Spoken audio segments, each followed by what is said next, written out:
Hey everybody, welcome to my kitchen. I'm Sarah Ann Vale. Today we're making chicken soup. You guys have been letting me know you want chicken soup, so that's what we're gonna make today. It is soup season after all. First thing we're gonna do is preheat our pan. Gonna let my pot get nice and hot. We're gonna put our oil in so our chicken can brown and sear. Cast iron's like a marathon conductor. We're gonna start with just a couple tablespoons of olive oil. You could use butter, whatever you want to use. Let that olive oil get nice and warm so our chicken can sear. Now we're gonna add our chicken. I have some chicken tenderloins here that just happen to be what was on sale at my market. You can use whatever protein you want, whether that's tofu. I love chicken thighs too. These were actually frozen, so last night I popped them in the fridge and covered them with some lemon pepper so that they are individually seasoned because they're the foundational flavor of our soup. If you wanted, you could just do veggie or any protein that you want. Now that our oil is nice and hot, we're gonna sear these guys up. Please be careful because you want that.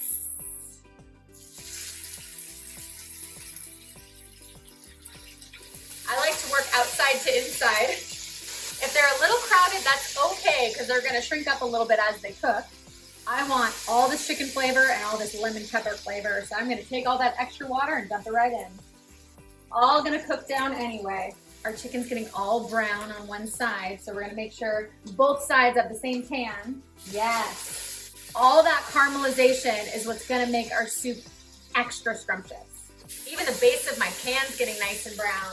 If you see any good caramely bits on the bottom start to turn a nice dark brown, scrape them up because we want to keep all of that in our soup, but we want to make sure everything is the right golden brown. Now that our chicken has a healthy tan, I'm going to move them to the outside and make space for our mirepoix. Just like our tomato soup episode, the base of this soup is mirepoix. We've got onions, carrots, and celery here, and this is going to be the base flavor profile that's going to give the aromatics for our chicken soup. My life would suck without soup. Bombs away!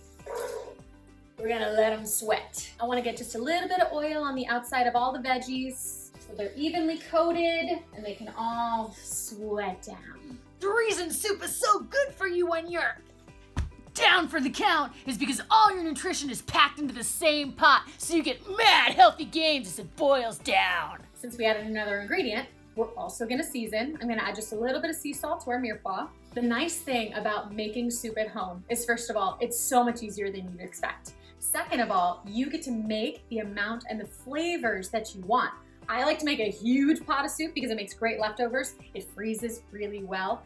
And depending on what I'm hungry for is what we're gonna put in here. I'm doing traditional, like what my grandma's house tastes like, chicken soup, because that's homey for me. But you could take this Latin American and add some jalapenos and cumin in here. You could take this Asian and add ginger, garlic, and scallion. Remember, if it grows together, it goes together. You could do any direction you want, and you should feel empowered to make the food that you want to eat. I'm gonna show you a restaurant hack that's gonna make your hour-long soup taste like day-long soup, chicken base. If you're doing a veggie soup, you can do a veggie base or beef base, whatever you wanna do. This is essentially super concentrated flavor. We're gonna add that super concentrated flavor to the base of our soup, and it's going to be a super concentrated foundation of flavor.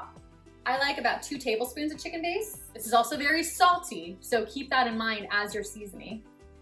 And I like to put it in before I add my stock and liquid, because that way it's gonna inform the flavor for everything else that comes after it. The other nice thing about soup too is it breaks down whatever protein you're making. You can use really tough cuts of meat. Our chicken's already starting to break down. I'm gonna add about 4 cloves of garlic because I love garlic. I sliced mine because I like little hunks of garlic that I can bite into later. If you didn't want hunks of garlic, you can mince it really, really fine. You can leave it out altogether. Or if you throw your garlic in whole, it's gonna be a really mild, rich garlic flavor. It's always good to add your garlic after your other veggies because it burns so much more quickly than most vegetables. I'm gonna add a sprig of rosemary because I have rosemary in my garden. For soup, I like to just throw rosemary in just like this. All those beautiful little needles are gonna fall off of the little twig, and you can pull the twig out later.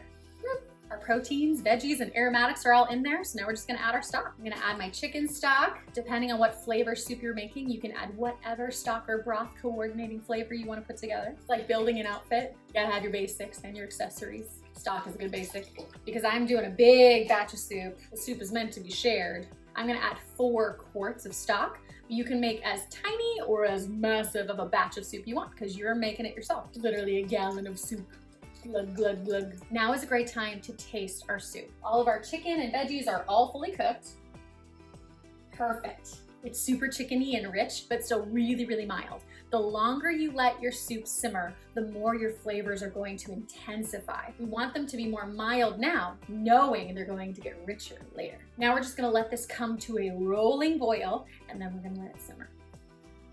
Our soup is at a rolling boil. All our veggies are like dancing and doing somersaults. Right now, we're gonna turn this down to medium. If you want, you can turn this on low and let this simmer for like 4 hours, and it's gonna be the best chicken soup you've ever had. I'm gonna set this down to medium and let this simmer for a solid hour, and that's gonna be delicious hour-long chicken soup. Cover up. I'm not gonna wait an hour. I have soup now. The only thing better than chicken soup today is yesterday's soup. Yesterday, all my troubles seem so far away. In this pot, I have a batch that I made yesterday. Little rosemary twig. This soup is cold because it's yesterday's soup, and we're gonna beef it up a little bit. I'm gonna add a whole bunch of potatoes to this because the best way to cook potatoes is from cold. If you threw raw potatoes into hot soup, the outside of the potato is gonna cook faster than the inside of the potato. I also like adding potatoes in later so you don't get mushy potatoes unless you're making potato soup, but that's another show. We're gonna add all of our potatoes into our cold soup, our yesterday's soup. Give them a stir, and I'm gonna put this on high. Just let this come to a boil, and as soon as the potatoes are just cooked through, she's gonna be ready. Actually, the reason her soup from yesterday is better is because all that gelatin that was released from the chicken that set up in the fridge overnight is gonna melt down when it's reheated today into a smooth, velvety texture, like my cat.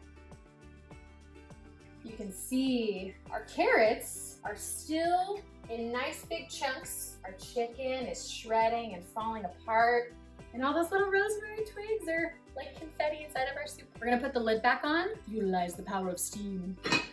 Our potatoes should be perfect. We're just gonna make sure. Yes. We're gonna test our potato with a knife. Yes. You want a little bit of resistance so it's gonna be yummy and toothsome. You don't want it just to fall apart, but your knife should go right through. Perfect. We've got all of these rich flavors that we've developed, and we're gonna finish our soup with some fresh flavors. I'm gonna turn off my soup, and we're gonna add some lemon. I have a micro plane grater here, and I'm just gonna grate lemon zest right into my soup. Yes. That brightness at the end is gonna be like the flutes on the top of an orchestra. We've got our bass in there. We just need our treble. Make sure it's all in there. You can add whatever you want here, whether it was cilantro, lime. I'm gonna add some fresh parsley from my garden for some breadcrumb.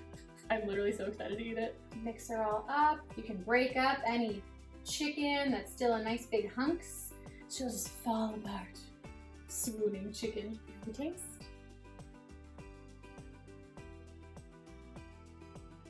Whoa. That is a spoonful of health and intense, rich flavor. I am so excited for you guys to try this.